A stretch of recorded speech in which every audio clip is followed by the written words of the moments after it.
तो हेलो प्यारे प्यारे बच्चों, आप सभी का स्वागत है आज की इस नए वीडियो में नए टॉपिक के साथ। बच्चों, आशा करता हूं कि आप सभी बहुत ही मस्त होंगे और अपने अपने पढ़ाई में अच्छे से व्यस्त होंगे। तो आज के इस प्यारे से लेक्चर में बच्चों, आज का जो लेक्चर है दूसरा होने वाला है चैप्टर नंबर 6 का विद्युत चुंबकीय एवं प्रेरण का लेक्चर नंबर दूसरा होने वाला है, टॉपिक नंबर दूसरा होने वाला है बच्चों। और आज की इस टॉपिक में बच्चों स्वप्रेरण एवं स्वप्रेरण गुणांक क्या होता है, इसके बारे में संपूर्ण जानकारी आपको बड़ी आसानी से देने वाले हैं। तो ये जो टॉपिक है बच्चों विद्युत चुंबकीय प्रेरण के अंतर्गत बहुत ही इंपॉर्टेंट टॉपिक होने वाला है, क्योंकि ये आपके बोर्ड एग्जाम में 3 नंबर या फिर 5 नंबर में जरूर से पूछ लिया जाता है। तो आप इस वीडियो में अंत तक जरूर से बने रहिएगा, आपको यह पूरा एक क्लियर हो जाएगा कि स्वप्रेरण क्या होता है, इसकी परिभाषा, और बच्चों स्वप्रेरण गुणांक क्या होता है, इसको आज की इस वीडियो में हम लोग आसानी से समझने वाले हैं। तो चलिए अब बिना किसी समय गंवाए स्वप्रेरण को समझने का प्रयास करते हैं। तो बच्चों, परिभाषा को समझने से पहले यहाँ पर डायग्राम को समझने का प्रयास करेंगे। तो देख सकते हैं यहाँ पर हम लोग एक सेल और कुंडली बना लेते हैं। देख सकते हैं, ध्यान देंगे यहाँ पर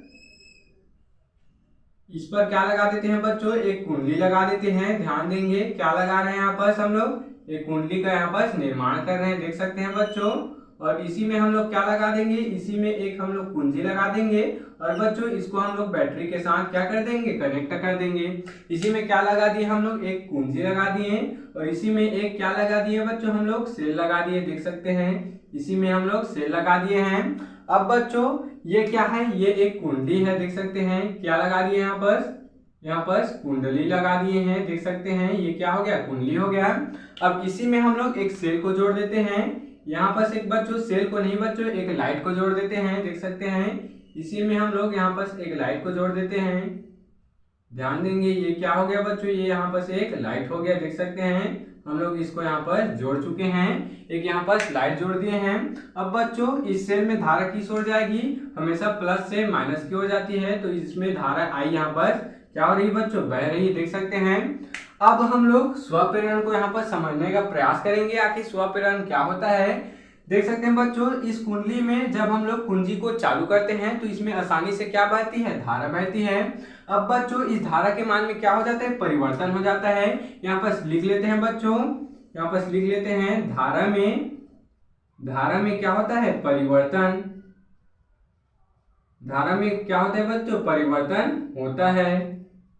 देख सकते हैं इसको यहाँ पर हम लोग समझने के लिए लिख देते हैं। जब हम लोग इसमें धारा प्रवाहित करते हैं इस कुंडली में, तो इस धारा के मान में क्या हो जाता है बच्चों, परिवर्तन हो जाता है। कभी कम धारा हो जाता है या फिर कभी ज्यादा धारा कर देते हैं। तो क्या होता है बच्चों, इसमें परिवर्तन करते हैं तो क्या होता है, चुंबकीय फ्लक्स में क्या हो जाते हैं, परिवर्तन हो जाते हैं। इसके धारा के मान में हम लोग जब परिवर्तन करते हैं तो इसके चुंबकीय फ्लक्स में क्या हो जाते हैं बच्चों, परिवर्तन हो जाता है।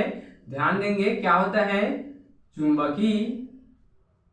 चुंबकीय फ्लक्स में बच्चों, चुंबकीय फ्लक्स में क्या हो जाता है, यहाँ पर परिवर्तन हो जाता है। देख सकते हैं क्या होता है, चुंबकीय फ्लक्स में परिवर्तन हो जाता है। और इसी कारण से बच्चों इसमें एक और धारा बहने लगती है, अर्थात बच्चों ये जो बल्ब है वह तुरंत बंद नहीं होता है, इसमें एक और धारा बहने लगती है। तो इसी क्रिया को क्या कह देते हैं बच्चों, इसी क्रिया को हम लोग स्वप्रेरण या फिर स्वप्रेरण गुणांक कह देते हैं। देख सकते हैं बच्चों अब हम लोग इसको और भी अच्छे से परिभाषा सही समझने का प्रयास करते हैं। तो देखेंगे बच्चों एक यहाँ पर क्या लिए हम लोग, सेल लिए हैं, इसमें हम लोग कुंडली लगा दिए हैं। जब हम लोग किसी कुंडली में धारा प्रवाहित करते हैं तब बच्चों धारा में परिवर्तन होता है, अर्थात धारा के मान में जब हम लोग परिवर्तन कर देते हैं तो उसके चुंबकीय फ्लक्स में भी क्या हो जाता है, परिवर्तन हो जाता है। और परिवर्तन होने के कारण बच्चों उसी के अंदर धारा क्या होने लगती है, प्रवाहित होने लगती है। और इसी क्रिया को बच्चों हम लोग क्या कह देते हैं, स्वप्रेरण या फिर स्वप्रेरण गुणांक यहाँ पर कह देते हैं। इसी को यहाँ पर लिखे हैं बच्चों, ध्यान देंगे जब किसी कुंडली में बहने वाली धारा के मान में क्या किया जाता है, परिवर्तन किया जाता है। देख सकते हैं धारा में क्या कर देते हैं, परिवर्तन कर देते हैं, तो उस कुंडली से बद्ध चुंबकीय फ्लक्स में क्या हो जाता है, परिवर्तन हो जाता है। देख सकते हैं बच्चों इस कुंडली में क्या हो जाते हैं, चुंबकीय फ्लक्स में यह क्या हो जाते हैं, परिवर्तन हो जाते हैं। जिसके कारण उसी कुंडली में बच्चों क्या होती है, एक धारा उत्पन्न हो जाती है। इसी कुंडली में एक धारा उत्पन्न हो जाती है, तो इसी घटना को क्या कहते हैं बच्चों, स्वप्रेरण या फिर स्वप्रेरण गुणांक यहाँ पर कह देते हैं। जिस प्रकार से बच्चों जब हम लोग लाइट को ऑफ करते हैं अर्थात कुंजी को बंद करते हैं, तो जो कई सारी लाइटें आती है बच्चों देखते हैं वह तुरंत ही बंद नहीं होती है, कुछ समय बाद बंद होती है। कुछ समय बाद अर्थात बच्चों 1-2 सेकंड बाद आराम से धीरे धीरे क्या होती है, बंद होती है। तो वहां पर क्या हो जाता है, चुंबकीय फ्लक्स में क्या हो जाता है, परिवर्तन होता है। इस कारण से बच्चों इसमें आई धारा यहाँ पर बहने लगती है। वह किसके कारण होता है, तो वह बच्चों स्वप्रेरण के कारण होता है। तो इस प्रकार से बच्चों हम लोग स्वप्रेरण की परिभाषा को आसानी से समझ चुके हैं। चलिए अब हम चुंबकीय फ्लक्स में परिवर्तन को देख लेते हैं। इसका जो बच्चों डेरिवेशन है उसको समझने का प्रयास करते हैं। तो बच्चों चुंबकीय फ्लक्स में परिवर्तन क्या हो जाता है, बस फाई हो जाता है।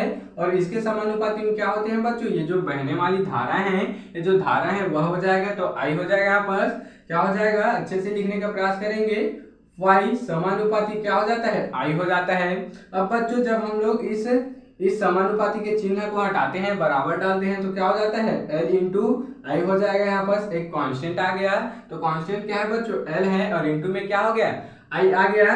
अब बच्चों अब हम इसी में क्या करेंगे, इसी में अवकलन कर देंगे। अब क्या कर देंगे, दोनों पक्षों में लिखेंगे, यहाँ पर दोनों पक्षों में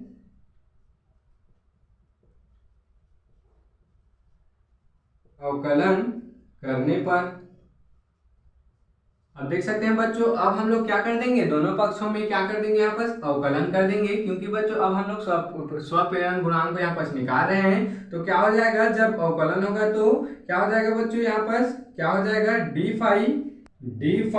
फाई अपॉन में क्या हो जाएगा बच्चों, डी टी हो जाएगा। D phi upon D T equal में भी क्या हो जाएगा, डी अपॉन क्या हो जाएगा बच्चों, डी टी हो जाएगा।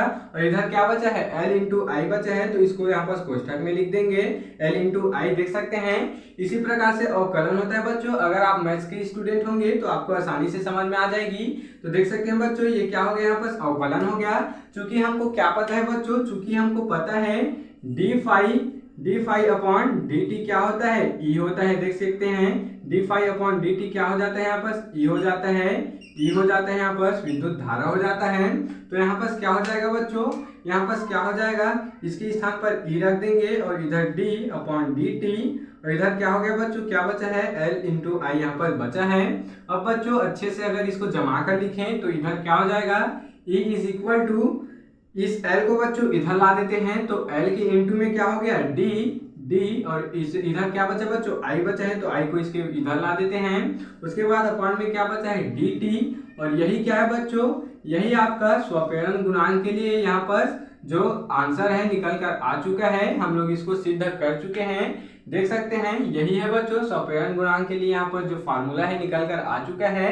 तो इस प्रकार से बच्चों आज के इस प्यारे से टॉपिक में हम लोग स्वप्रेरण एवं उसके गुणांक को समझ चुके हैं। आप इसके स्क्रीनशॉट यहाँ पर ले सकते हैं। तो बच्चों आशा करता हूँ कि यह टॉपिक आपको जरूर से समझ में आया होगा, और ऐसे ही और इम्पोर्टेंट टॉपिक के लिए मेरे चैनल में बने रहिएगा। अगर आप इस चैनल में नए हो तो इसको जल्दी से सब्सक्राइब कर लेना बच्चों। तो चलिए फिर मिलते हैं किसी नेक्स्ट वीडियो में नए टॉपिक के साथ। तब तक के लिए जय हिंद, जय भारत।